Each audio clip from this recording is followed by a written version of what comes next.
Mga boss, meron tayo ditong Honda BR-V 1.5e automatic transmission, top of the line mga bossing, gasoline engine mga boss. 2021 model mga boss. 2021 model Honda BR-V 1.5e top of the line mga boss.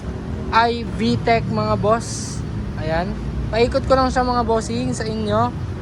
Ayan, kompleto na siya mga bossing, meron na siyang garnish. Ayan, naka-garnish na siya.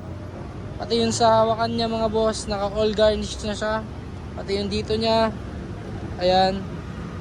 And then meron na din siyang RFID. Ayan. Kompleto na to mga boss. Gagamitin nyo na lang. Naka-mags, nakakapalapat na gulong. Ayan. Nakaganyan na rin siya mga boss. So palibot ko lang sa inyo.